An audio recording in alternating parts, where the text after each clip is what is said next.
Good morning everyone. Welcome to Exact IAS. Here I am Twinkle Kotwani with you all discussing today's newspaper. So it's 11th of October 2024. Without getting delay, let's get started. हमारी आज की first news क्या कहती है? It's regarding citizenship amendment act.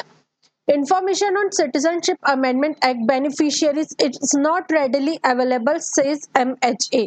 Basically ministry of home affairs के द्वारा right to act के तहत एक पेटिशन फाइल की गई, इंफॉर्मेशन मांगी गई, बट उसके रिस्पांस में मिनिस्ट्री ऑफ होम अफेयर्स ने कहा कि अभी ये इंफॉर्मेशन हमारे पास रेडिली अवेलेबल नहीं है. उस क्वेश्चन में पूछा गया था कि कितने पर्सन्स ने फाइल किया है सिटीजनशिप मांगने के लिए और कितनों को सिटीजनशिप प्रोवाइड कर दी गई है, but ministry of home affairs ने बोला कि हमारे पास करेंटली ये इंफॉर्मेशन अवेलेबल नहीं है.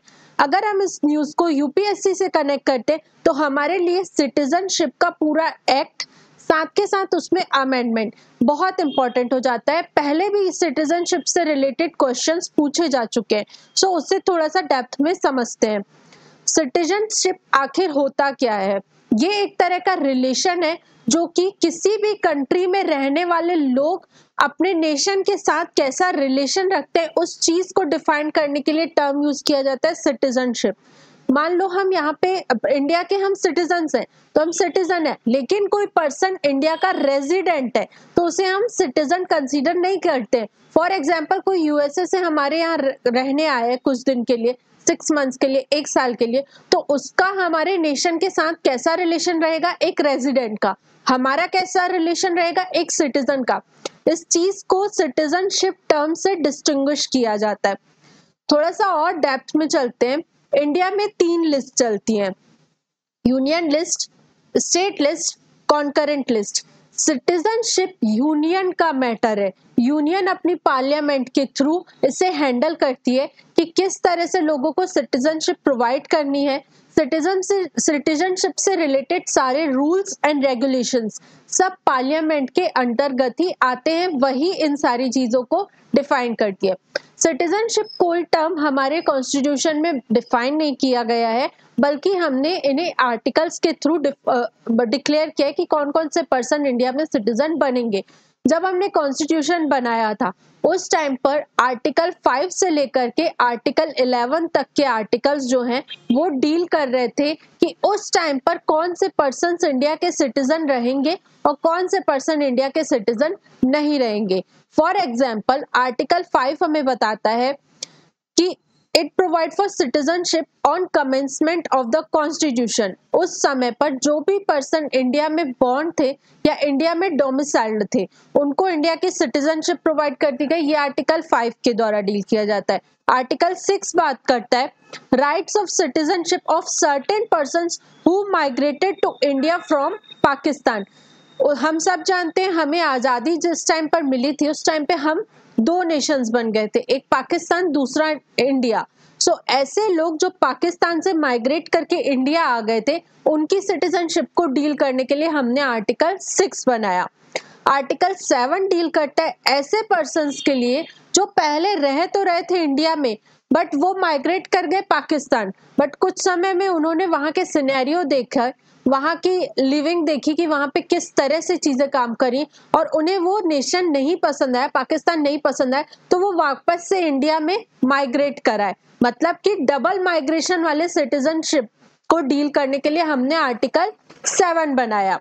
Then Article 8, it provided rights of citizenship of certain person of Indian origin residing outside India. उस टाइम पे हम अपनी फ्रीडम एक्टिविटीज को कंक्लूड करने के लिए अलग अलग नेशंस में लोग प्रेजेंट थे. फॉर एग्जांपल जर्मनी में हो गया, कनाडा में हो गया, जापान में हो गया, म्यांमार में हो गया, अलग अलग देशों में हमारे लोग प्रेजेंट थे. सो उन लोगों की सिटीजनशिप को डील करने के लिए हमने आर्टिकल 8 बनाया.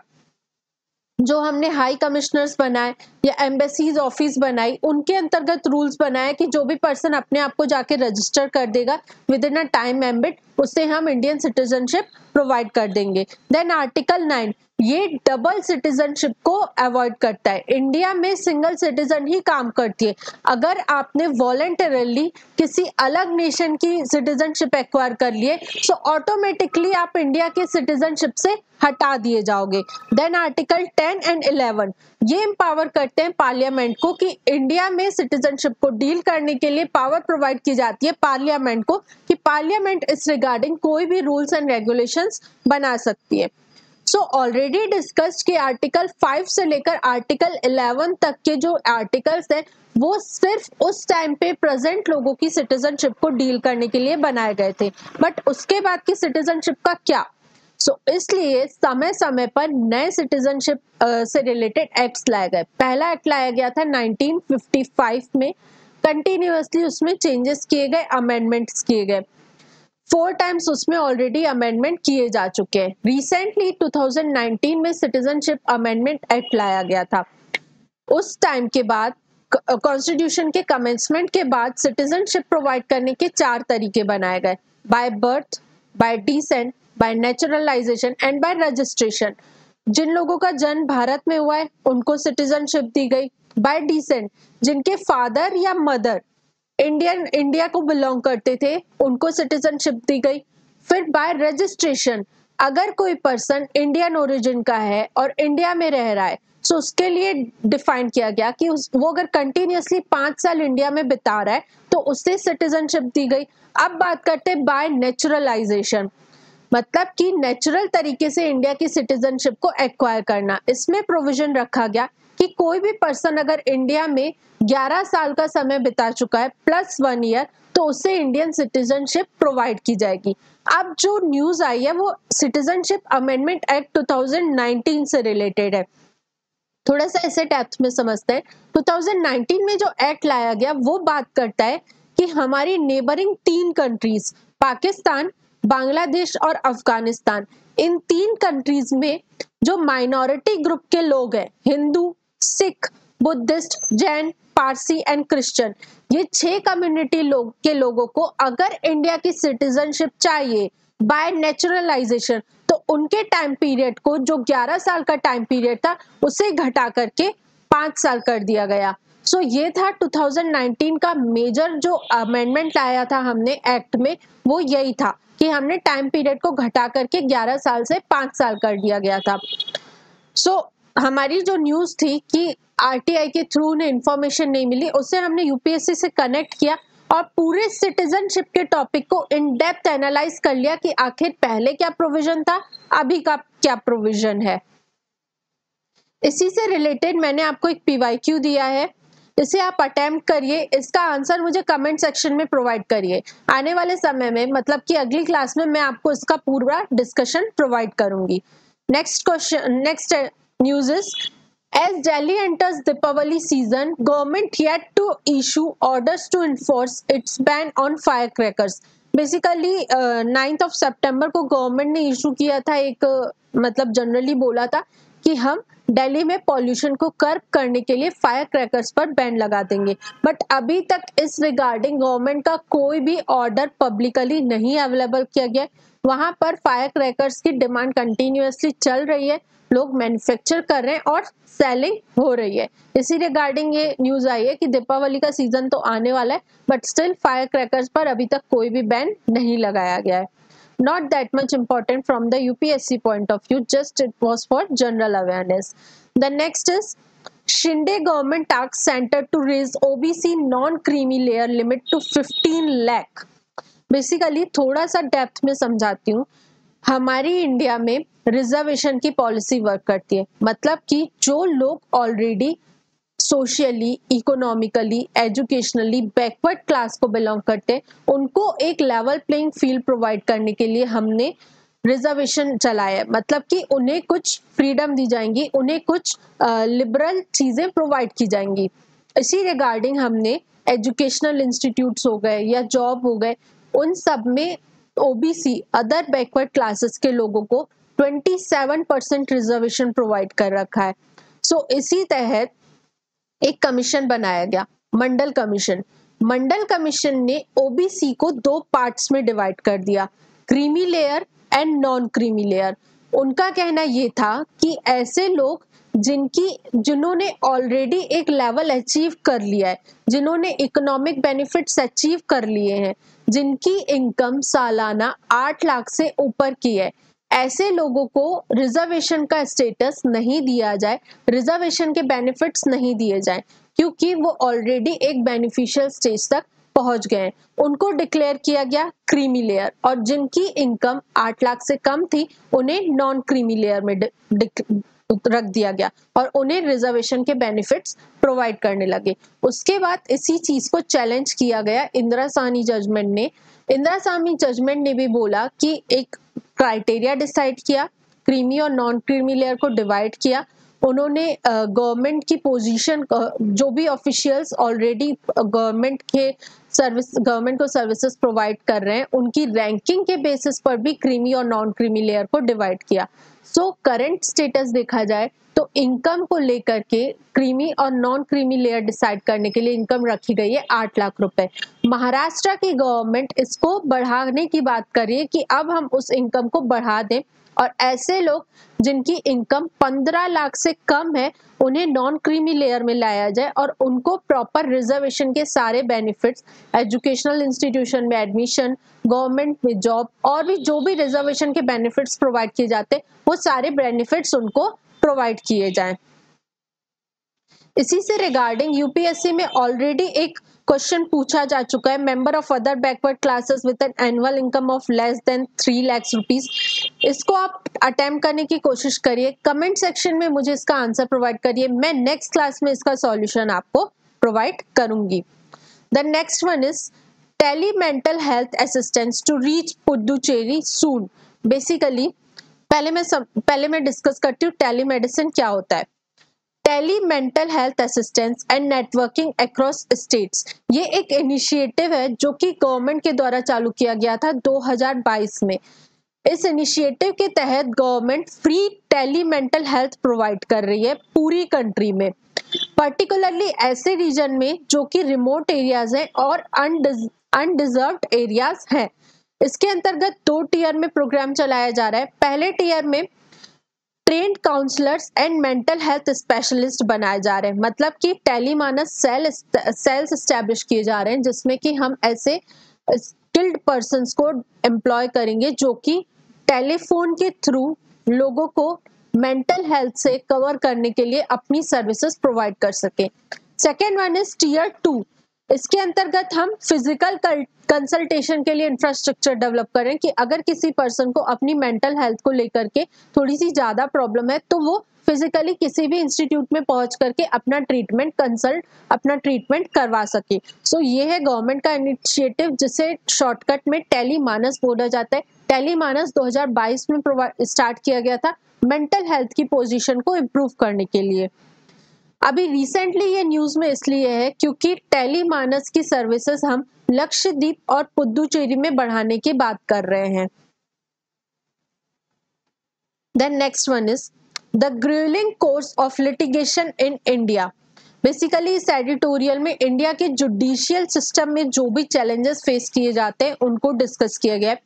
रिसेंटली हमारी प्रेसिडेंट द्रौपदी मुर्मू जी के द्वारा national conference of district judiciary का एक सेशन अटेंड किया गया। उस दौरान उन्होंने बताया कि इंडिया में जो रेट है केसेस को सॉल्व करने का रेट वो बहुत लेट है, या यूं कह लो कि जो जुडिशियल सिस्टम है वो डिले से सफर कर रहा है। इस चीज को उन्होंने बोला ब्लैक कोट सिंड्रोम। जो इंडिया के लोग हैं, चूंकि केसेस को सॉल्व करने में समय बहुत ज्यादा लगता है, तो जो इंडिया के लोग हैं वो केसेस को कोर्ट तक ले जाने से डरते हैं। उन्हें लगता है कि अगर हम कोर्ट कचहरी में फंस जाएंगे हमारा एक तो समय बहुत बढ़ जाएगा, तारीख पे तारीख लिटिगेशन कंटिन्यूअसली, मतलब कि हमारा समय भी वेस्ट होगा, साथ के साथ केसेस को अटेंड करने के लिए हमारा फाइनेंशियल भी हम ड्रेन होते जाएंगे। इसलिए वो ब्लैक कोट सिंड्रोम करते हैं, मतलब कि काले कोट वालों से डरते हैं। इसके पीछे कई सारे रीजंस हैं कि आखिर वो क्यों डरते हैं। क्योंकि judicial system on time justice deliver करने में कहीं ना कहीं अनसक्सेसफुल रहा है। इसके पीछे रीजन है endless enjoyments, numerous appeals and escalating legal cost already discussed.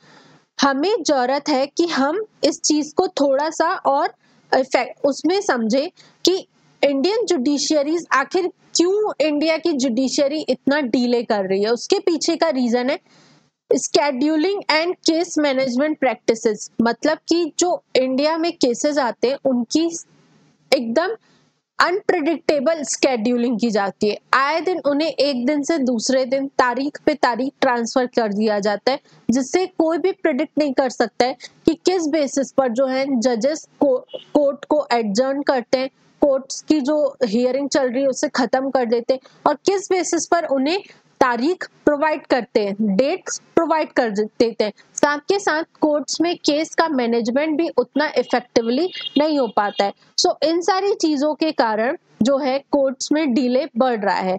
In delay को बढ़ाने के लिए मेजरली 3 लोग रिस्पॉन्सिबल हैं। पहला अगर देखा जाए तो फर्स्ट वन इज इसमें बताया गया, फर्स्ट वन इज जजेस, second one is lawyers and third one is litigants and witnesses. ये जो तीनों स्टेक होल्डर्स है किसी भी केस को पूरे तरीके से सॉल्व करने के लिए जजेस, लॉयर्स और लिटिगेंट्स का एक ही समय पर एक ही पेज पर आना बहुत इंपॉर्टेंट है। बट तीनों लोग क्या हैं, अलग अलग चैलेंजेस से फेस कर रहे हैं।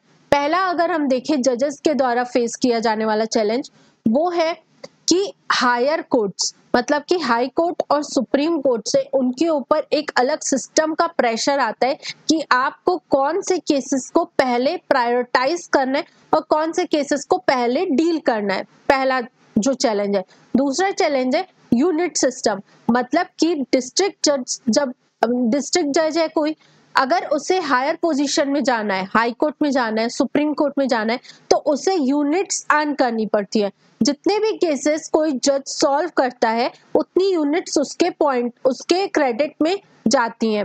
सो जितनी ज्यादा क्रेडिट्स उतनी ज्यादा चांसेस कि आप ऊपर वाले कोर्ट में जा पाओगे। सो जजेस क्या करते हैं कि जो सिंपल केसेस रहते हैं उन सबको सॉल्व करने की पहले कोशिश करते हैं कि फटाफट हम सिंपल केसेस को डील करके हटाते जाए और हम अपनी यूनिट्स क्रेडिट बढ़ाते जाए। और जो केस बहुत इंपॉर्टेंट है और बहुत ज्यादा कॉम्प्लेक्स है उनको एट द टाइम डील करने से वो लोग हिचकिचाते हैं।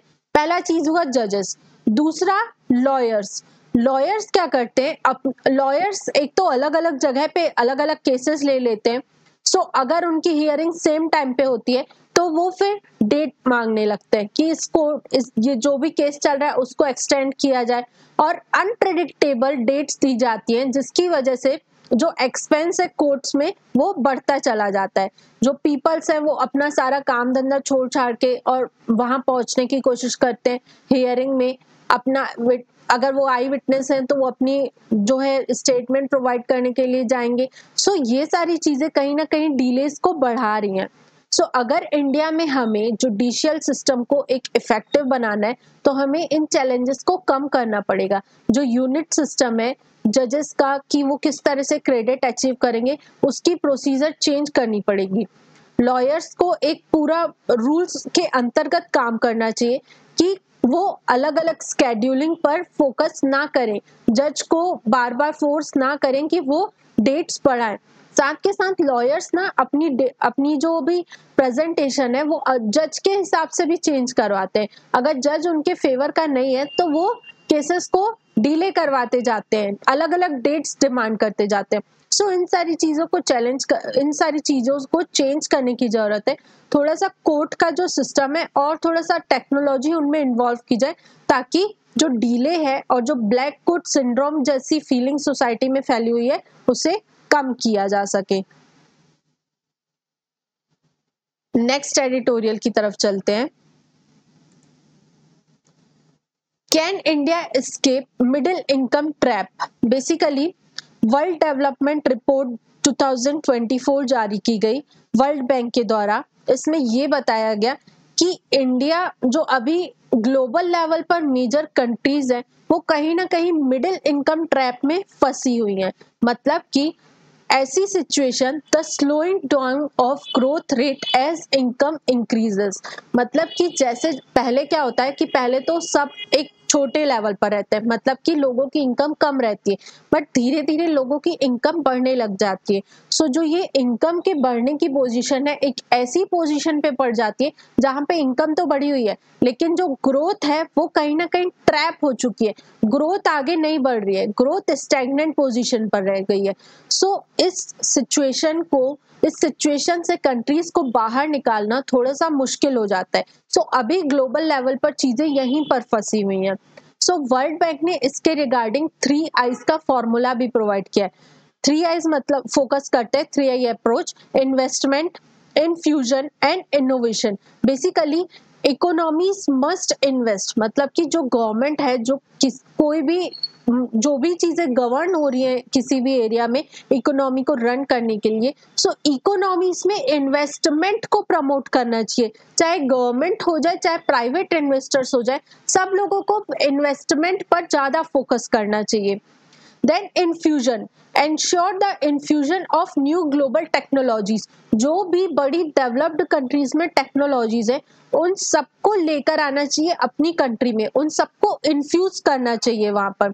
And develop an environment conducive to domestic innovation, साथ के साथ इन्वेस्टमेंट इन्फ्यूजन के साथ साथ इनोवेशन पर भी ध्यान देना चाहिए कि किस तरह से हम नए नए इनोवेशन लाएं ताकि हमारी इकोनॉमी एक अलग पेस से ग्रो करे। इसमें अगर स्टेट का रोल देखा जाए तो हमारे जो अभी तक का सिनेरियो रहा है उसमें ऐसा देखा गया है कि जो यूरोपियन कंट्रीज है मेजरली वो सक्सेस रही हैं इस मिडिल इनकम ट्रैप को क्रॉस आउट करने के लिए। हमारे सामने एडिटोरियल में 2 एग्जांपल्स दिए गए हैं, एक साउथ कोरिया का, दूसरा चिली का। साउथ कोरिया एक ऐसा नेशन है जहां पर स्टेट का इंटरवेंशन मैक्सिमम रहा है। स्टेट हमेशा अपनी जो भी इंडस्ट्रियलिस्ट हैं, जो भी बिजनेसमैन है, उनके हर एक काम पर इंटरफेयर करता रहा है। अगर कोई भी ऑर्गेनाइजेशन, कोई भी बिजनेस अगर एक अच्छी ग्रो अचीव करने में फेल हो जाता है तो उसे फेल कर दिया जाता है, मतलब कि उसे बंद करने में साउथ कोरिया बिल्कुल भी हिचकिचाता नहीं है। वहां पर गवर्नमेंट का, स्टेट का इंटरवेंशन बहुत अधिक है। सेकंड बात करें चिली की, तो चिली ने भी अपने एक्सपोर्ट्स को बढ़ाने के लिए स्टेट का इंटरवेंशन ही सक्सेस माना है कि स्टेट ने जब इंटरफेयर किया तब जाके वहां के जो बिजनेसमैन है, जो एंटरप्रेन्योर्स हैं, जो भी ग्रुप्स हैं, वो सारे ग्रो कर सके। साथ के साथ साउथ कोरिया की मैन्युफैक्चरिंग पॉलिसी पर भी फोकस किया गया है कि साउथ कोरिया ने अपनी पॉलिसी मैन्युफैक्चरिंग बेस रखी। बट अगर करंट सिनेरियो देखा जाए तो अगर हम इन सारी चीजों को इंडिया में अप्लाई करने की बात करें तो हमारे सामने और बहुत सारे चैलेंजेस है। पहला चीज कि जो तब का समय था 1990s का, वो मैन्युफैक्चरिंग पर ज्यादा फोकस करता था। आज का सिनेरियो थोड़ा अलग है, आज ग्लोबल स्लो डाउन चल रहा है। जो कंट्रीज है वो एक प्रोटेक्शनिज्म की तरफ बढ़ रही है, वो बाहर से इंपोर्ट करवाने में, बाहर से चीजों को मंगवाने में उतना ज्यादा फोकस नहीं करती।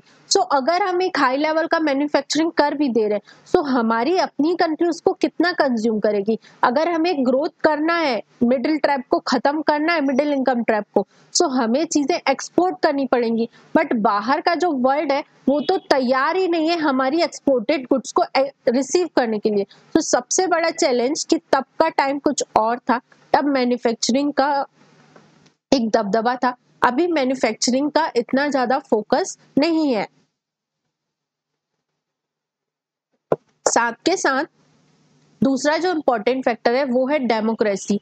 इंडिया डेमोक्रेटिक कंट्री है, इंडिया में लोग फ्री है कि जैसा ट्रेड करना है, जो करना है। अगर वो स्टेट के रूल्स एंड रेगुलेशंस के खिलाफ नहीं है तो आप उसे प्रैक्टिस कर सकते हो। यहाँ पर स्टेट का इंटरवेंशन इतना अधिक नहीं है कि वो आपकी छोटी छोटी चीजों को गवर्न करेगा। आप क्या प्रोड्यूस करोगे, कितना प्रोड्यूस करोगे, किसको एक्सपोर्ट करोगे, किस पर बैन लगाओगे, ये सारी चीजें इंडिया की गवर्नमेंट नहीं डील करती है। सो कहीं ना कहीं मिडिल इनकम का जो ट्रैप है उससे बाहर निकलने के लिए हमारे को थोड़े से अलग सॉल्यूशंस लाने पड़ेंगे। अलग एनवायरनमेंट में रह रहे हैं, सो वही ऑलरेडी एस्टैब्लिश्ड पॉलिसी आज के सिनेरियो में काम नहीं करेंगी। सो इस चीज में सोचने की जरूरत है कि थोड़ा सा स्टेट का इंटरवेंशन हम इनवाइट करें, साथ के साथ मैन्युफैक्चरिंग का ऐसा माहौल क्रिएट करें कि चीजें हम एक्सपोर्ट करने में एलिजिबल हो पाए। Next editorial is regarding the open safely. Discuss करते हैं open safely in a significant advancement for health data research, Ben Goldacre and his team has developed the Open Safely platform. Basically ये example है UK का। UK के ban गोल्डेकर ने एक system, एक platform develop किया है ओपन सेफली। थोड़ा सा और पहले जाकर के डिस्कस करते हैं। यूके की national health services global level पर बहुत फेमस है। वहां पर हर एक पर्सन का जो भी रिकॉर्ड है, जो सर्विसेज उसने बर्थ से लेकर डेथ तक के रिसीव किए हैं गवर्नमेंट के साइड से, उसका सारा 1970 से लेकर के रिकॉर्डेड है कि किस पर्सन को क्या प्रॉब्लम हुई थी, उस टाइम पे उसको क्या ट्रीटमेंट अवेलेबल किया गया। सो अगर हम आज के सिनेरियो की बात करें, आज बात की जाती है इनोवेशन की, कि हमें जरूरत है कि हम नई नई चीजें इन्वेंट करें, नया नया चीजें खोजें। उस इनोवेशन को अगर हम फुलफिल करना चाहते हैं तो कहीं ना कहीं हमारे लिए डेटा बहुत इंपॉर्टेंट है। हमारे पास पहले डेटा होना चाहिए कि कौन सी प्रॉब्लम्स किस टाइम पर रही थी, उन्हें टैकल करने के लिए कौन सी स्ट्रेटजीज या कौन सी इंफॉर्मेशन यूज की गई। ये सारी चीजों का इंफॉर्मेशन रिकॉर्ड तो ऑलरेडी यूके के पास प्रेजेंट था, बट उसको एक प्लेटफॉर्म प्रोवाइड किया गया जिस प्लेटफॉर्म का नाम है ओपन सेफली। ओपन सेफली इसलिए इतना फेमस है क्योंकि इसने दो चीजों पर ध्यान दिया। पहला, इतने पुराने रिकॉर्ड्स को भी उसने अवेलेबल करवाने की बात कही। जो भी रिसर्चर्स हैं, जो भी इनोवेटर्स हैं, उन सबको अगर डेटा चाहिए तो वो ओपन सेफली के थ्रू अपना डेटा ले सकते हैं। दूसरा, इतने सारे डेटा को प्रिवेसी मेंटेन रखने की बात की गई, मतलब कि ओपन सेफली प्रिवेसी के क्लॉज को ब्रिज नहीं करता है। जैसे कि फॉर एग्जांपल मैं एक रिसर्चर हूँ, मुझे कोई डेटा चाहिए, मैं जाकर के रिकॉर्ड रूम में जाकर के अपनी डिमांड बताऊंगी कि मैं इस सिनेरियो में रिसर्च कर रही हूँ, मुझे इस डिसीज से रिलेटेड ये डेटा चाहिए। जो ओपन सेफली है वो मुझे एक डमी डेटा प्रोवाइड करेगा। मतलब कि यहाँ पर डमी डेटा प्रोवाइड करने से क्या होगा कि डेटा तो करेक्ट है, बट पर्सन की जो पहचान है उन सबको छुपाया गया है ताकि यहाँ पर प्राइवेसी मेंटेन की जा सके। ये एक अच्छा इनिशिएटिव है, ये एक अच्छी चीज है जो कि यूके के द्वारा डेवलप की गई। इसकी मदद से जो आने वाला समय है उसमें हमें रिसर्चेस, इनोवेशंस भी बढ़ते हुए नजर आएंगे।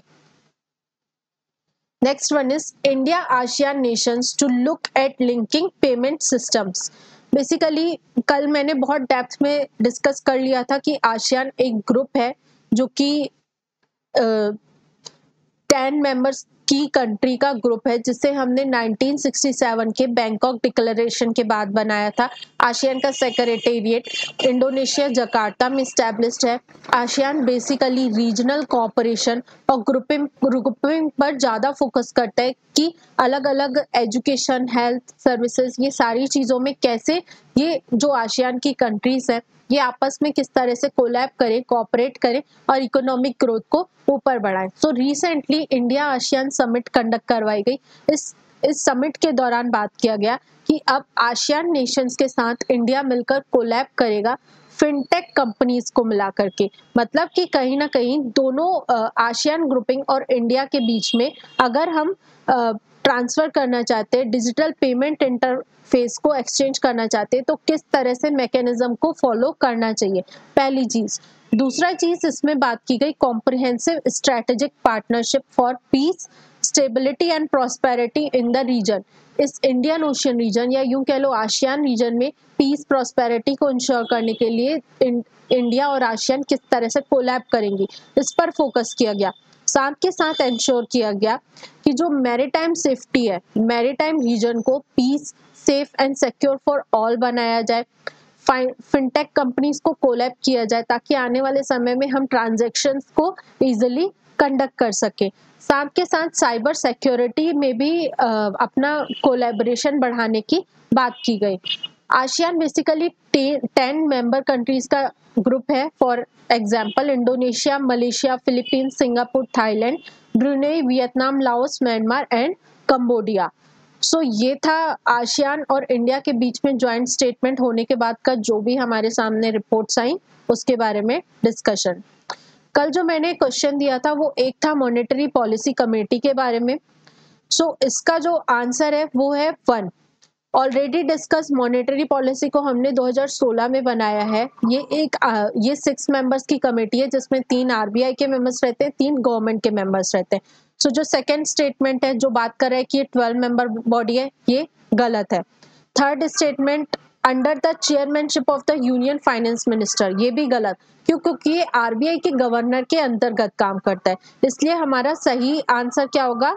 1। That one is only 1। Next question was regarding ASEAN कि which of the above are among the free trade partners of ASEAN? The correct answer is 3, 1, 3 and 4, 5. Basically Australia, Canada, India and Japan.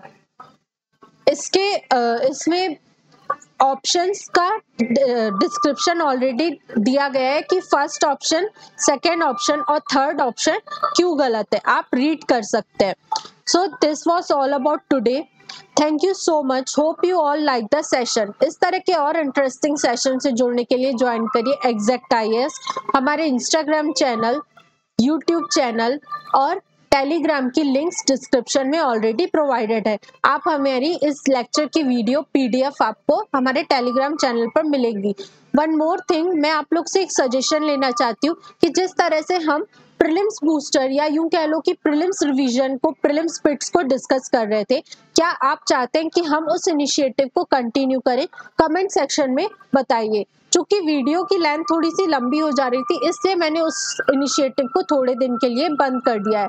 अगर आप चाहेंगे कि हमें prelims bits का revision continue रखना चाहिए तो उसे आप मुझे कमेंट सेक्शन में बताएं। Thank you so much.